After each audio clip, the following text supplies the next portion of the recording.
شروع اللہ کا نام لے کر جو بڑا مہربان نہایت رحم والا ہے۔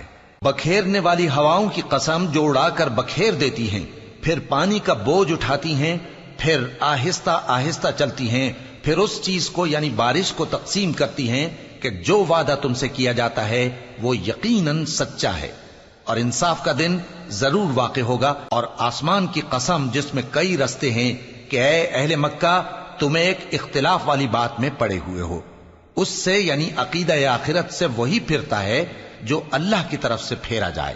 اٹکل دوڑانے والے ہلاک ہوں جو بے خبری میں بھولے ہوئے ہیں، پوچھتے ہیں کہ جزا کا دن کب ہوگا؟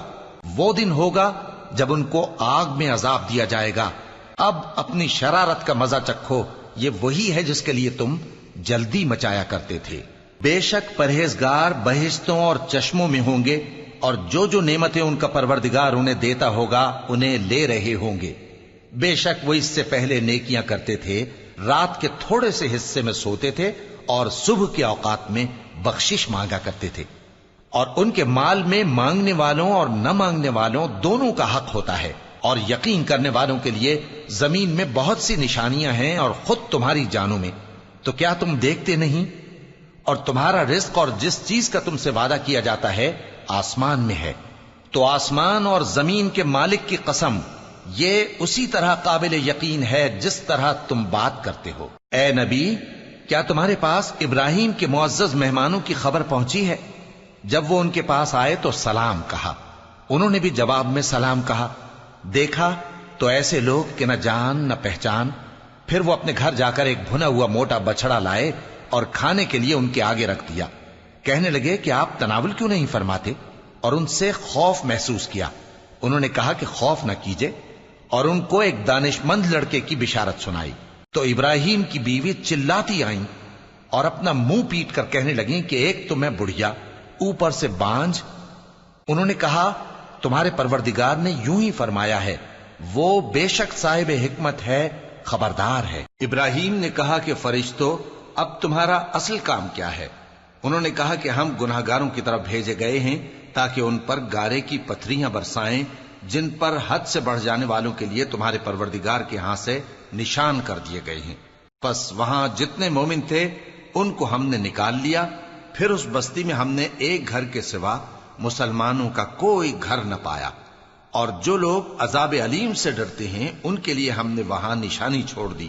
اور موسیٰ کے حال میں بھی نشانی ہے، جب ہم نے ان کو فرعون کی طرف کھلا ہوا معجزہ دے کر بھیجا تو اس نے اپنی قوت کے گھمنڈ پر منہ موڑ لیا اور کہنے لگا یہ تو جادوگر ہے یا دیوانہ۔ تو ہم نے اس کو اور اس کے لشکروں کو پکڑ لیا اور ان کو سمندر میں پھینک دیا، اور وہ کام ہی قابل ملامت کرتا تھا۔ اور عاد کی قوم کے حال میں بھی نشانی ہے، جب ہم نے ان پر نامبارک ہوا چلائی، وہ جس چیز پر چلتی اس کو ریزہ ریزہ کیے بغیر نہ چھوڑتی۔ اور قوم سمود کے حال میں بھی نشانی ہے، جب ان سے کہا گیا کہ ایک وقت تک فائدہ اٹھا لو، پس انہوں نے اپنے پروردگار کے حکم سے سرکشی کی، سو ان کو کڑک نے آ پکڑا اور وہ دیکھ رہے تھے۔ پھر وہ نہ تو کھڑے رہنے کی طاقت رکھتے تھے اور نہ مقابلہ کر سکتے تھے، اور اس سے پہلے ہم نوح کی قوم کو ہلاک کر چکے تھے۔ بے شک وہ نافرمان لوگ تھے۔ اور آسمان کو ہم ہی نے اپنی قدرت سے بنایا، اور ہم کو ہر طرح کی قدرت ہے، اور زمین کو ہم ہی نے بچھایا، تو دیکھو ہم کیا خوب بچھانے والے ہیں۔ اور ہر چیز کے ہم نے دو دو جوڑے بنائے تاکہ تم نصیحت حاصل کرو۔ تو تم لوگ اللہ کی طرف دوڑ چلو، میں اس کی طرف سے تم کو صاف صاف خبردار کرنے والا ہوں۔ اور اللہ کے ساتھ کسی اور کو معبود نہ بناؤ، میں اس کی طرف سے تم کو صاف صاف خبردار کرنے والا ہوں۔ اسی طرح ان سے پہلے لوگوں کے پاس بھی جو پیغمبر آتا تو وہ بھی اس کو جادوگر یا دیوانہ کہتے۔ کیا یہ لوگ ایک دوسرے کو اسی بات کی وصیت کر مرے ہیں؟ نہیں، بلکہ یہ شریر لوگ ہیں۔ تو اے نبی ان سے منہ موڑ لو، تم کو ہماری طرف سے ملامت نہ ہوگی، اور نصیحت کرتے رہو کہ نصیحت مومنوں کو نفع دیتی ہے۔